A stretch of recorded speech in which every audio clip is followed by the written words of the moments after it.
प्यारे साथियों, नमस्कार। मैं अमरदीप कुमार आप सभी का अमरदीप कोचिंग सेंटर नेम डाड़मऊ में स्वागत करता हूं। आज हम पढ़ेंगे त्रिभुज के बारे में। तो आइए सबसे पहले हम देखते हैं त्रिभुज क्या होता है। त्रिभुज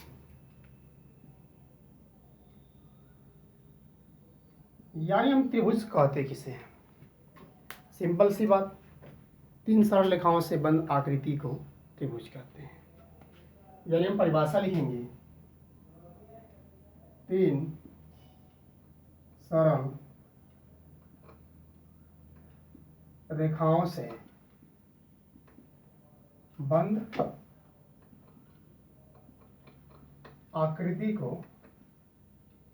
त्रिभुज कहते हैं।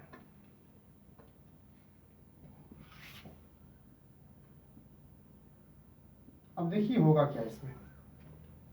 जैसे कि तीन सरल रेखाएं, ये हमारी तीन सरल क्या हो गई रेखाएं हो गई, और इनसे ये क्या हो गई बंद आकृति हो गई। तो इसे हम क्या कहेंगे?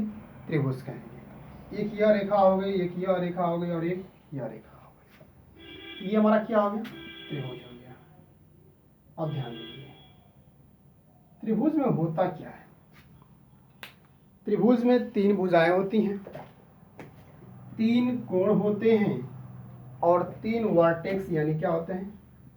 कोण होते हैं। ठीक है, तो ये हमारा था क्या? त्रिभुज। त्रिभुज जो होता है मुख्य रूप से कितने प्रकार का होता है, तो इसको हम समझेंगे। तो देखिए, आइए देखते हैं सबसे पहले हम त्रिभुज के प्रकार। त्रिभुज के प्रकार। जो हमारा त्रिभुज होता है 6 प्रकार का होता है। कितने प्रकार का होता है? 6 प्रकार का। तीन जो होता है भुजा के आधार पे होता है और तीन जो होता है कोण के आधार पे होता है। तो सबसे पहले आज हम पढ़ेंगे भुजा के आधार पर जो त्रिभुज होते हैं उनके प्रकार के बारे में, और उनसे संबंधित कुछ प्रश्नों को क्या करेंगे? हल करेंगे। तो आइए देखते हैं त्रिभुज के प्रकार। त्रिभुज जो होता है 3 प्रकार का होता है। पहला होता है विषम बाहु त्रिभुज। विषम बाहु त्रिभुज। फिर होता है समद्विबाहु त्रिभुज। समद्विबाहु त्रिभुज। और एक होता है, क्या होता है? समबाहु त्रिभुज। ये जो हमारे होते हैं त्रिभुज के क्या होते हैं? प्रकार होते हैं जो भुजा के आधार पर होते हैं। तो इनसे संबंधित हम प्रश्नों के बारे में पढ़ेंगे। तो आइए देखते हैं सबसे पहले हम विषम बाहु त्रिभुज किसे कहेंगे। तो विषम बाहु त्रिभुज का मतलब होता है वह त्रिभुज जिसकी तीनों भुजाएं क्या हो? अलग अलग हो, यानी अलग अलग क्या हो? साइज की हो, यानी उनकी लंबाई क्या हो? अलग अलग हो। तो ऐसे त्रिभुज को हम क्या करते हैं? विषम बाहु त्रिभुज। जैसे कि हमने एक त्रिभुज बना लिया, इसका नाम दे दिया ABC। इसको हम मान लेते हैं 5 सेंटीमीटर है, ये 4 सेंटीमीटर है और ये क्या है? 3 सेंटीमीटर है। तो ये जो हमारा हो गया त्रिभुज क्या हो गया? विषम बाहु त्रिभुज हो गया। ठीक है, विषम बाहु के बाद आता है समद्विबाहु। ये हमारा है विषम बाहु। विषम बाहु। इसके बाद आता है समद्विबाहु। समद्विबाहु त्रिभुज हम कहेंगे किसे? ध्यान से देखिए, यानी वह त्रिभुज जिसकी दो भुजाएं क्या हो? बराबर हो, उसे हम कहते हैं समद्विबाहु। सम मतलब बराबर, द्वि मतलब दो और बाहु मतलब भुजा। यानी हम कह सकते हैं कि वह त्रिभुज जिसकी दो भुजाएं क्या हो? बराबर हो, उन्हें हम कहते हैं क्या? समद्विबाहु त्रिभुज। जैसे हमने नाम दे दिया इनका, क्या देते हैं? ABC। ये जो हमारी क्या हो गई? तीनों कोनों का क्या हो गया? नाम हो गया। ये जो हमारी भुजा हो गई इसकी क्या हो गई? बराबर हो गई। तो जब ये भुजा इसके बराबर, तो ये कोण भी इसकी क्या हो जाएगा? बराबर हो जाएगा। तब ये कौन सा त्रिभुज हो जाएगा? समद्विबाहु त्रिभुज। ठीक है, ये हमारा था समद्विबाहु त्रिभुज। समद्विबाहु त्रिभुज के बाद हम पढ़ते हैं अगला जो त्रिभुज था, ये हमारा पहला हो गया, ये हमारा क्या हो गया? दूसरा। तीसरे को हम देखते हैं, यह समबाहु। सम मतलब बराबर, बाहु मतलब भुजा। यानी इसे हम देखेंगे समबाहु का मतलब होता है सम मतलब बराबर, बाहु मतलब भुजा, यानी वह त्रिभुज जिसकी सभी भुजाएं क्या हो, बराबर। यानी आपस में सभी भुजाएं क्या होती हैं, बराबर होती हैं। इस टाइप के यानी इस तरह के त्रिभुज को हम क्या कहते हैं, समबाहु त्रिभुज कहते हैं। समबाहु त्रिभुज की जो तीनों भुजाएं बराबर होती हैं और तीनों कोण भी क्या होते हैं, बराबर होते हैं। तो सबसे पहले इन सभी का हम परिमाप निकालने के बारे में सूत्र को पढ़ेंगे। उसके बाद इनके आयतन नहीं, क्षेत्रफल निकालने के बारे में क्या पढ़ेंगे, सूत्र पढ़ेंगे। उसके बाद इस पे आधारित हम कुछ प्रश्नों को पढ़ेंगे। तो आइए सबसे पहले हम देखते हैं त्रिभुज का परिमाप निकालने के लिए। त्रिभुज का परिमाप कैसे निकाला जाता है इसको हम सबसे पहले समझेंगे। तो लिखेंगे त्रिभुज का परिमाप। अब ध्यान से देखिए, चाहे वो त्रिभुज किसी भी प्रकार का हो और उसका परिमाप पूछ रहा है, क्या पूछ रहा है, परिमाप पूछ रहा है, तो उनकी सभी भुजाओं को हम क्या कर देंगे, जोड़ देंगे। यानी त्रिभुज का परिमाप बराबर होता है सभी भुजाओं का योग, सभी भुजाओं का योग। अब ध्यान से देखिए, चाहे वो त्रिभुज कोई भी हो, समबाहु हो, विषमबाहु हो या समद्विबाहु हो, अगर इसका परिमाप पूछता है इनकी तीनों भुजाओं को हम क्या कर देंगे, जोड़ देंगे, तो हमें क्या मिल जाएगा, परिमाप मिल जाएगा। अब देखिए क्वेश्चन कभी कभी चेंज करके यानी बदल के दे देता है। उसमें क्या कर देता है, उसका परिमाप दे देगा, दो भुजाएं भी दे देगा, तीसरी भुजा पूछेगा, तो हम तीसरी भुजा निकालने के लिए परिमाप में से दोनों भुजाओं का योग क्या कर देंगे, माइनस कर देंगे, तो हमें तीसरी भुजा क्या हो जाएगी, मिल जाएगी। कभी कभी ऐसा होता है समबाहु त्रिभुज का परिमाप दे देगा और भुजाएं नहीं देगा। जब भुजाएं नहीं देगा तो अब बताइए समबाहु त्रिभुज है, समबाहु त्रिभुज में क्या होता है, सभी भुजाएं क्या होती हैं, बराबर होती हैं। अगर मान लीजिए इसका परिमाप अगर हमको 18 दे दिया यानी 18 दे दिया, तो इनकी सभी भुजाओं को हमने क्या मान लिया, ए। जब ए और ए मान लिया तो अभी आपको हम बताए हैं त्रिभुज का परिमाप निकालने का फार्मूला क्या बताए हैं, सभी भुजाओं का योग। अब देखिए त्रिभुज का परिमाप दे दिया है 18, सभी भुजाएं यानी ए प्लस ए। अब यहाँ पे क्या हो जाएगा, 18 बराबर हो जाएगा 3a, तो ए बराबर हो जाएगा 18 बटा के 3 यानी 3 हो जाएगा, यानी 3 6 18, यानी एक भुजा का मान कितना आ गया, 6 आ गया, दूसरे भी 6 होगा और तीसरा भी क्या होगा, 6 होगा। तो इस तरह से हम दिए हुए परिमाप से हम त्रिभुज की भुजा क्या कर सकते हैं, ज्ञात कर सकते हैं। अगर मान लीजिए समद्विबाहु त्रिभुज दे दें, कौन सा त्रिभुज दे दें, समद्विबाहु। अगर समद्विबाहु त्रिभुज दे दे और उसका परिमाप दे दें, इसका हम परिमाप मान लेते हैं 24 है, ठीक है, परिमाप कितना है हमारा 24 है। अब देखिए परिमाप 24 दे दिया, ये नीचे वाली भुजा जो दे दिया हमारा मान लेते हैं 6 मान लेते हैं। इन दो भुजाओं का मान निकालना है, तो इसे भी ए और इसे भी हम क्या मान लेंगे, ए मान लेंगे, क्योंकि ये भुजा इस भुजा की क्या थी, बराबर थी। जब बराबर थी तो इन दोनों का वैल्यू निकालना है हमें, तो हम लिखेंगे त्रिभुज का परिमाप का फार्मूला बताया गया है सभी भुजाओं का योग, यानी सभी भुजाओं का योग, यानी हम यहाँ पे लिखेंगे क्या, a प्लस 6 बराबर कितना था, 24 था, यानी यहाँ पे हम क्या लिख लेंगे 24। a और a कितना हो जाएगा, 2a बराबर 24 माइनस 6 हो जाएगा, यानी 2a बराबर कितना हो जाएगा 18, यानी 2a बराबर जब 18 हो जाएगा तो a बराबर आ जाएगा 18 बटा के 2, यानी a बराबर कितना हो जाएगा 9। यानी इस तरह से कह सकते हैं कि जो अज्ञात भुजा थी यानी इसकी वैल्यू नहीं दिया था, इसका आ जाएगा 9 और इसका भी क्या आ जाएगा 9। तो ये इस तरह से हम क्या निकाल सकते हैं, परिमाप। अगर दिया हो, एक भुजा दी हो तो दूसरी भुजा यानी दो भुजाओं का मान हम दिए हुए समद्विबाहु त्रिभुज में क्या कर सकते हैं, निकाल सकते हैं। ऐसे ही ठीक इसमें अगर दो भुजाओं की वैल्यू दे दे यानी मान दे दे और इनका परिमाप दे दे, तो हम तीसरी भुजा क्या कर सकते हैं, ज्ञात कर सकते हैं। तो इससे संबंधित हम क्या करेंगे, क्षेत्रफल के बारे में फार्मूला पढ़ेंगे और इन पे आधारित कुछ क्वेश्चनों यानी प्रश्नों को क्या करेंगे, हल करेंगे। तो आइए देखते हैं। सबसे पहले देखिए हीरो का फार्मूला हम पढ़ेंगे। किसका पढ़ेंगे फार्मूला, हीरो का। जैसे कि हीरो का फार्मूला हम कब लगाते हैं, इसको आप ध्यान से देखेंगे। हीरो के फार्मूला का यूज हम कब करते हैं, S बराबर होता है a plus B plus C by 2। अब ध्यान से देखिए ये कब हम लगाते हैं, दिए हुए त्रिभुज की अगर तीनों भुजाएं क्या हो, अलग अलग हो, चाहे समबाहु हो और चाहे समद्विबाहु हो। अगर त्रिभुज समबाहु हो, विषमबाहु हो और चाहे समबाहु हो, विषमबाहु हो और चाहे समद्विबाहु हो, किसी भी त्रिभुज का अगर क्षेत्रफल निकालना हो, अगर तीनों भुजाएं दी हुई हो, तो इस फार्मूले के हेल्प से हम क्या कर सकते हैं, निकाल सकते हैं। ठीक है, तो ये हमारा है हीरो का सूत्र। ये हमारा निकालने का फार्मूला होता है परिमाप, अर्ध परिमाप निकालने का ये सूत्र होता है। यानी त्रिभुज का अर्ध परिमाप इस सूत्र की सहायता से हम क्या कर सकते हैं, निकाल सकते हैं। हीरो का सूत्र का फार्मूला क्या होता है, यानी त्रिभुज का क्षेत्रफल होता है एस माइनस ए, एस माइनस बी और एस माइनस सी। ये जो हमारा होता है त्रिभुज की क्षेत्रफल निकालने का क्या होता है, फार्मूला होता है। इसी फार्मूले को हीरो के सूत्र के नाम से जानते हैं। तो अब इसके बाद अगर मान लीजिए समद्विबाहु त्रिभुज दे दे और उसका क्षेत्रफल निकालना हो, समद्विबाहु जब त्रिभुज दे देगा अगर उसका क्षेत्रफल निकालना हो तो हम क्या करेंगे, तो सबसे पहले हम बनाएंगे समद्विबाहु त्रिभुज का एक फिगर। इसे हम ए मान लेते हैं, बी मान लेते हैं, सी मान लेते हैं।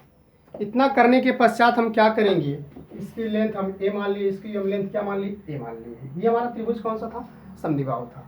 और यहाँ से यहाँ तक हमने क्या मान लिया, बी मान लिया। अब यहाँ से हम क्या करेंगे, इस पे हम लंब खींच देंगे। लंब खींचने का मतलब ये 90 डिग्री का क्या हो जाएगा, एंगल बनेगा।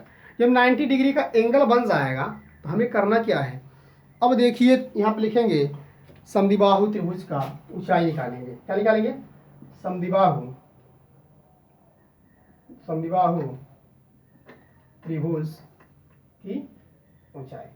समद्विबाहु त्रिभुज की ऊंचाई निकालने के लिए हम करेंगे क्या, लिखेंगे 1/2 करनी में, 1/2 करनी में जो होगा फार्मूला होगा 4a² - b², 4a² - b²।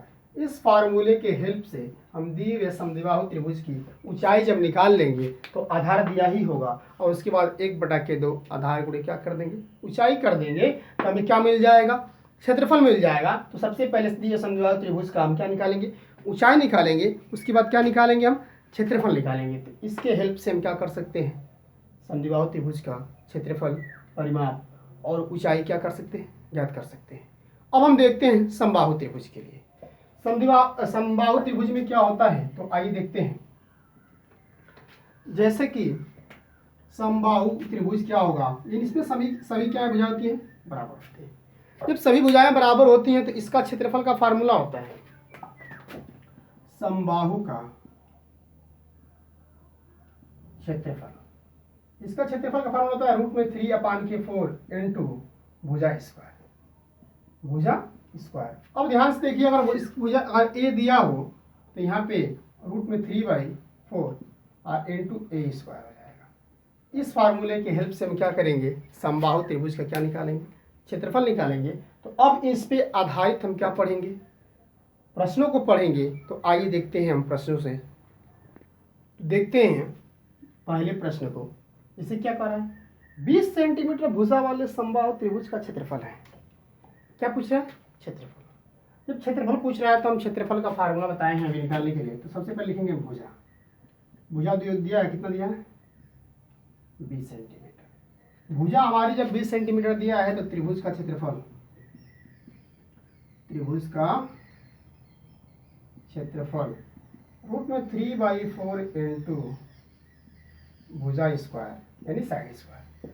अब यहाँ पे क्या हो जाएगा, √3/4, साइड कितना था, 20 था, यानी 20 सेंटीमीटर स्क्वायर हो जाएगा, 20 सेंटीमीटर का स्क्वायर, यानी √3/4 इंटू 20 सेंटीमीटर इंटू 20 सेंटीमीटर। अब इसको काट देंगे, कितना जाएगा, 5 हो जाएगा। यानी √3 इंटू 5 25 100 सेंटीमीटर स्क्वायर, यानी हो जाएगा 100 √3 सेंटीमीटर स्क्वायर। यानी अगर किसी भी समबाहु त्रिभुज का साइड अगर 20 सेंटीमीटर दिया हो तो उसका क्षेत्रफल जो होगा 100 √3 सेंटीमीटर स्क्वायर होगा। अगर इसे हम परिमाप पूछ दे, क्या पूछ दे, परिमाप पूछ दे, तो इस यानी 20 का हम 3 में क्या करा देंगे, मल्टीप्लाई करा देंगे, तो हमें क्या मिल जाएगा, परिमाप मिल जाएगा। क्योंकि समबाहु का परिमाप होता है 3 इंटू साइड, 3 इंटू साइड। तो इस तरह से हम क्या कर सकते हैं, परिमाप निकाल सकते हैं और क्या निकाल सकते हैं, क्षेत्रफल निकाल सकते हैं। अब हम अगला प्रश्न देखते हैं। अब देखते हैं दूसरा प्रश्न कह रहा है, यदि किसी समबाहु का क्षेत्रफल यानी समबाहु त्रिभुज का क्षेत्रफल 16 कड़ी में 3 सेंटीमीटर स्क्वायर है, तब इसका परिमाप है। देखिए परीक्षाओं में क्वेश्चन कैसे पूछता है।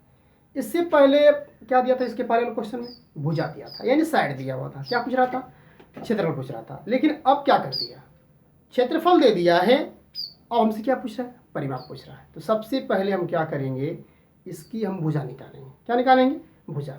भुजा निकालने के बाद हम क्या करेंगे, जब भुजा हमें मिल जाएगी तो हम जानते हैं कि समबाहु का परिमाप क्या होता है, तो 3 गुणे भुजा होता है। उसके हेल्प से यानी उसकी सहायता से हम क्या निकाल लेंगे, परिमाप निकाल लेंगे। तो आइए सबसे पहले निकालते हैं समबाहु त्रिभुज की भुजा। तो देखिए क्या करेंगे, हम लिखेंगे समबाहु का क्षेत्रफल रूट में 3/4 इंटू भुजा स्क्वायर यानी साइड स्क्वायर। अब यहाँ पे क्या होगा, इसका मान दे दिया था 16 कड़ी में 3 सेंटीमीटर स्क्वायर। अब यहाँ पे क्या हो जाएगा, अंडर में 3/4 साइड यानी साइड निकालना है हमें। क्या निकालना है, साइड निकालना है यानी भुजा का स्क्वायर। अब क्या होगा, रूट में 3 से क्या हो जाएगा, कट जाएगा। इसका मल्टीप्लाई 16 4 जा 64 यानी सेंटीमीटर स्क्वायर इक्वल भुजा स्क्वायर। यानी इसको लिख सकते हैं 8 सेंटीमीटर का स्क्वायर इक्वल भुजा का स्क्वायर। स्क्वायर से स्क्वायर क्या हो जाएगा, कट जाएगा। यानी भुजा जो हमारी हो जाएगी अब कितनी मिल जाएगी, 8 सेंटीमीटर। अब देखिए जब हमें भुजा मिल गई तो हम ये जानते हैं कि जब भुजा हमें मिल गई तो समबाहु का परिमाप क्या होता है। यहाँ पे लिख लीजिए समबाहु का परिमाप बराबर हो जाएगा 3 गुणे भुजा। यानी यहाँ पे क्या हो जाएगा, 3 और भुजा कितना निकाले हैं, 8 निकाले हैं। यानी 3 गुणे 8 यानी 8 3 के 24 सेंटीमीटर जो हमारा होगा क्या होगा, परिमाप होगा। अगर किसी त्रिभुज का क्षेत्रफल अगर 16 कड़ी में 3 स्क्वायर 16 कड़ी में 3 सेंटीमीटर स्क्वायर दिया हो, किसका, अगर समबाहु त्रिभुज का क्षेत्रफल दिया हो तो उसका परिमाप जो होगा 24 सेंटीमीटर के क्या होगा, इक्वल होगा। और उसकी साइड जो होगी 8 सेंटीमीटर होगी। अब हम अगला प्रश्न देखते हैं। तो देखिए अगला प्रश्न क्या कह रहा है, यदि किसी समकोण समद्विबाहु त्रिभुज का परिमाप 4 रूट में 2 + 4 सेंटीमीटर है तो इसके कर्ण की लंबाई है। हमें क्या निकालना है, इसके कर्ण की लंबाई निकालनी है। तो सॉल्व करने से पहले हम सबसे पहले क्या बनाएंगे, त्रिभुज बनाएंगे। त्रिभुज बनाने के बाद ये जो हमारा होगा 90 होगा। अब ये भुजा इसके क्या हो जाएगी, बराबर हो जाएगी। अगर हम इसे a मान लें और इसे भी a मान लें तो इसकी जो वैल्यू होगी a रूट में 2 की क्या हो जाएगी, इक्वल हो जाएगी। ठीक है। अब ध्यान से देखिए क्या कह रहा है, यदि किसी समकोण समद्विबाहु त्रिभुज का परिमाप क्या हुआ था, दे दिया था सेंटीमीटर है, तो उसके कर्ण की लंबाई है, तो इसके कर्ण की लंबाई निकालना है। तो सबसे पहले इसका परिमाप लिख लेंगे, हम लिखेंगे a प्लस a रूट में 2 इक्वल 4 रूट में 2 + 4। अब यहाँ पे क्या होगा, a और a क्या हो जाएगा, 2a हो जाएगा। तो 2a प्लस रूट में 2 इक्वल 4 रूट में 2 + 4। अब यहाँ से हम करेंगे क्या, यहाँ से हम क्या करेंगे, 2a रूट में 2 हम क्या कर देंगे, यहाँ a भी होगा, a रूट में 2 क्या कर लेंगे, कॉमन कर लेंगे। तो रूट में 2 + 1 इक्वल, यहाँ से हम क्या कॉमन कर लेते हैं, 4 कॉमन कर लेते हैं। तो रूट में 2 + 1। अब देखिए क्या होगा, ये इससे क्या हो जाएगा, कैंसिल हो जाएगा। यानी a रूट में 2 इक्वल हो जाएगा 4, यानी a इक्वल 4 बाई रूट में 2, यानी a इक्वल हो जाएगा 2 रूट में 2। इस तरह से हमारी भुजा जो मिल गई, यानी a की वैल्यू जो मिल गई, a रूट में क्या हो गया, 2 हो गया। जब a रूट में 2 हो गया तो हमारा कर्ण निकालना था। क्या निकालना था हमको, कर्ण। जब कर्ण निकालना था तो देखिए कर्ण की लंबाई हम क्या माने थे, a रूट में 2 थी, तो 2 रूट में 2 इंटू रूट में 2 यानी कितना हो जाए 4। इस तरह से हमारा जो कर्ण की लंबाई जो हो गई 4 सेंटीमीटर की क्या होगी, 4 सेंटीमीटर क्या होगी, इक्वल होगी। तो ये थी हमारी कर्ण की लंबाई।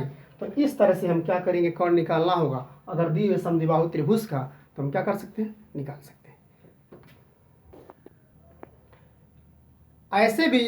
ऐसे ही अगर और प्रश्न देता है तो आप दिए हुए वीडियो में सभी फार्मूलाओं को हमने बता दिया है, उनके हेल्प से आप किसी भी टाइप्स के क्वेश्चंस को क्या कर सकते हैं, सॉल्व कर सकते हैं। अगर वीडियो अच्छी लगी हो तो लाइक कीजिए, शेयर कीजिए, सब्सक्राइब कीजिए। धन्यवाद।